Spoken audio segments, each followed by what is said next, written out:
Je vais faire le numéro 4, P4A à la page 207, donc la page 207 du chapitre 5. Donc ici, ce qu'on nous dit, c'est deux condensateurs plans qui sont identiques, donc C1 égale à C2, sont reliés en série avec une pile de 12 volts. Donc on sait que l'air entre les armatures ou entre les plaques, là, les deux plaques planes, donc est de 16 cm². Et on vous dit aussi que la distance entre ces fameuses deux plaques-là est de 0,4 mm. Donc, on veut savoir, pour commencer en A, quelles sont les charges et les différences de potentiel. Donc, on veut savoir Q1 et delta V1, Q2 et delta V2. On va commencer par calculer la capacité d'un condensateur plan qui est donné par epsilon 0, l'air, et sur la distance D. Pour ce qui est d'epsilon 0, on a 8,85 par 10 moins 12. Ensuite, l'air, c'est 16, mais c'est 16 cm. Centimètres, on sait que c'est 10 moins 2. Mais 10 moins 2 au carré, ça fait 10 moins 4 si je veux le mettre en mètres. Donc, ça fait 16 fois 10 moins 4 mètres carrés. Donc, c'est 10 moins 2 au carré. Maintenant, mon point 4, je voudrais le mettre en millimètres. Je sais que c'est 0,4 10 moins 3.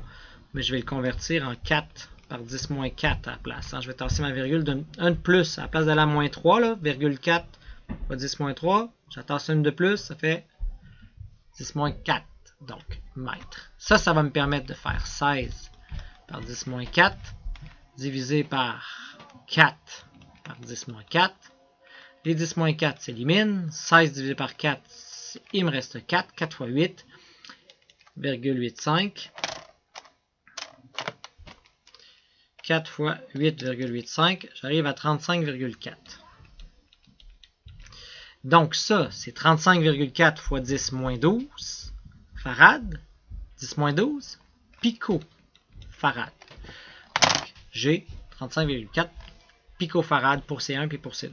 Bon, ça va me permettre d'aller ici. Donc, je vais faire encore mon même principe de C delta VQ.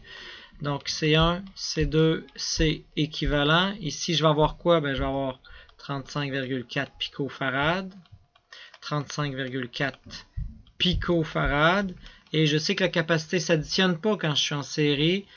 Rappelez-vous, dans le fond, c'est 1 sur plus 1 sur, donc c'est 1 sur 35 plus 1 sur 35, ça donne 2 sur 35, j'inverse 35 divisé par 2. Donc 35,4 divisé par 2, donc ça donne 17,7. Donc 17,7 picofarad. Et ça, j'ai 12 volts. Donc là, maintenant que j'ai 12 volts, moi, je pourrais calculer la charge. Donc 12 fois 17,7, donc fois 12, ce qui me donne 212,4. Bon, j'ai des picofarad avec des volts, ça va donner des picocoulomb. Ça marche. Donc j'ai des picocoulomb. Et là, la charge, puisque je suis en série, elle va être 212,4 picocoulomb. Et quand je divise, ben, j'obtiens 6 volts, 6 volts. Bon, ça en serait douté un petit peu, là. Puisque c'est la même capacité, ben, je vais avoir 6 volts, 6 volts. 6 plus 6, ça va me donner mon 12 qui est en haut. Par la loi des mailles, on s'en doutait que ça allait donner déjà ça. Et pour ce qui est du 212, on voit bien que la charge est égale partout. C'était le numéro P4A. Prochaine capsule pour P4B, quand on va insérer dans un des deux capacités, dans le fond, un diélectrique avec un kappa de 5.